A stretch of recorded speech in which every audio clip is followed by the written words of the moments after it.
This is the Kevin Trudot Show. Dial Kevin now at 888-99-KEVIN. Online at KTRadioNetwork.com. Hey, we're back. Kevin Trudot here. Everything they don't want you to know about. Thanks for joining me.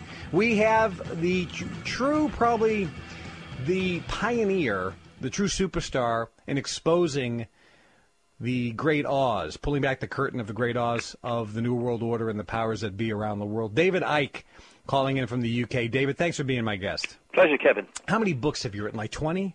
Yeah, something like that. I'm just writing another one now because as you get more and more information, as the days, the weeks, the months, the years pass, there's more dots to connect together and the picture becomes clearer. But, of course, we're now in a period where it's not really hidden anymore to anyone with eyes to see. It's blatantly in our face.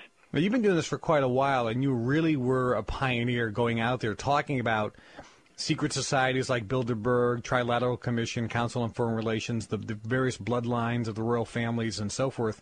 When no one else was talking about it, and you traveled all over the world exposing this, how has things changed with people being open or seeing that this is what you've been saying is true?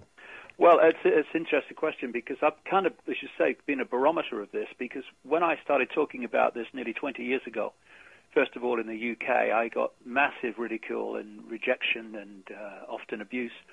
And then I started moving to North America as people were inviting me there. And I've now been to 50 countries researching this and talking about it. And the difference now is fantastic. There was a time, not a great deal of time ago, when I couldn't fill a phone box. I've talked in parts of America and got 8 people, and now it's thousands. And the people are opening their minds to possibilities which they would have rejected by reflex action before. And one of the big reasons for this, Kevin, is, as I just mentioned a few minutes ago, this is moving from, well, it has moved from sometime over the rainbow, this is coming, to it's on the daily news, on the hour, on the half hour, that this centralization of power and this Orwellian police state, this global Orwellian police state, is moving in so fast now that you can see the bars. Before they've hidden the bars. The prison's been unfolding and through stepping stones, one layer added to another layer, and there comes a point where it has to break the surface, because if it wants to transform society in its image, i.e. a centralized fascist global state, there comes a point where that structure has to show itself, and we're in that period now. So it's an interesting time. It's a very, very interesting time, because it was always going to be like this. It was always going to have to be in the face of the mass of the people before most people open their eyes and faced it, because before it's there where they can't ignore it, they'll just put it aside, put it somewhere, in the shadows in their mind and just forget about it. But now we can't forget about it if we want our children, indeed ourselves, to live in anything approaching a society based on freedom. Now, the people that rule the world, in effect, what is their ultimate objective? You mentioned a centralized police state. Explain this. Well, if you are a few and you want to control the mass of people, then you have to centralize decision-making.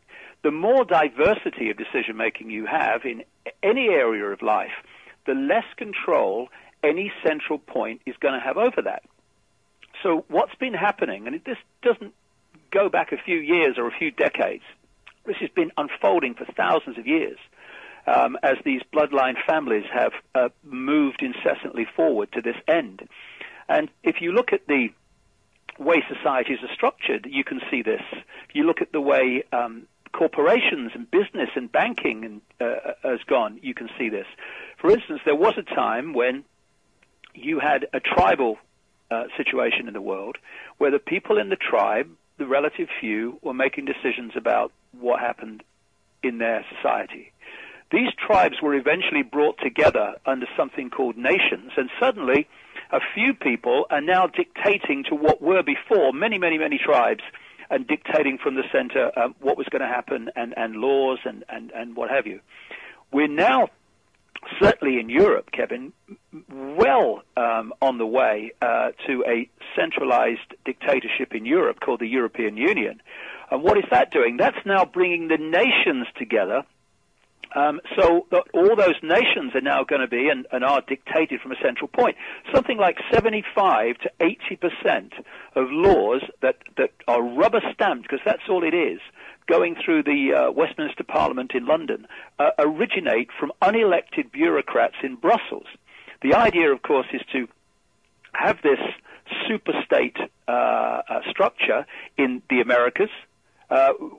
Also in Africa, we now have a African Union, which took over from the Organization of African Unity.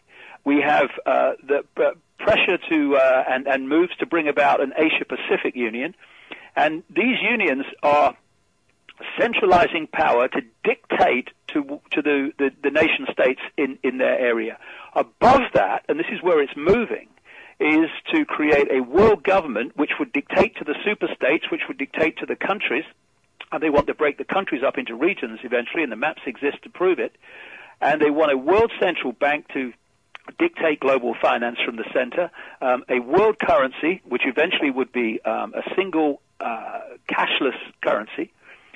They want a world army to impose the will of the world government on any area of the world that doesn't want to accept the dictates, and they want a microchip population connected to a global computer, and we're getting closer to that all the time.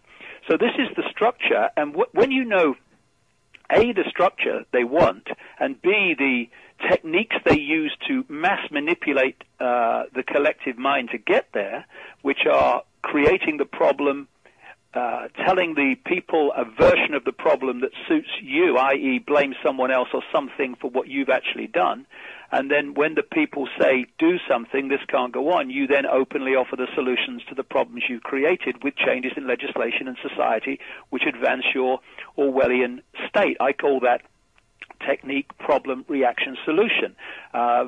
Swine flu followed by the vaccine, mass vaccination is problem, reaction, solution. 9/11, blame it on Arab terrorists that couldn't fly aircraft, and then introduce the war on terror and the invasion of Afghanistan and the invasion of Iraq, which was as a result of this war on terror. They wouldn't have got it through otherwise. And these are problem, reaction, solutions. And the other one technique is the totalitarian tiptoe, I call it. And that's where you're at A, you know you're going to Z, but if you go in too big a leap, the change is so fast that people look up from the game shows and say, what's going on? So you go from A to B to D to E as fast as you can, but not so fast that you cause people to look up and ask questions about what's going on. And so these coordinates of the structure they want and the techniques they use to get us there, once you know them, then you can see the world in a completely different way and read it in a totally different way. No longer are things happening in the world random and unconnected. You can see that they are connected to a very clear journey forward, if you like, towards this centralized superstate that we are, a global superstate that we're talking about. Now, this one world currency and this one world government, how far away do you think it is? Well, problem, reaction, solution, Kevin, certainly applies to the financial crash, which was came to light in September last year. That was completely engineered. I've written at length about that on my website for years, and it was coordinated to a very large extent by Alan Greenspan, the longtime head of the Federal Reserve, which is a private cartel of banks which masquerades as the central bank of the American government. What website, if people want to get your materials, your books, and see your speaking schedule? It's DavidIcke.com. And spell that out for us. David, and then it's ICKE.com. Okay, David, ICKE.com. David Icke is with us today. Stay with us. This is Kevin Trudó. We're going to be right back in just a moment. Must Hear Radio is next. This is the Kevin Trudó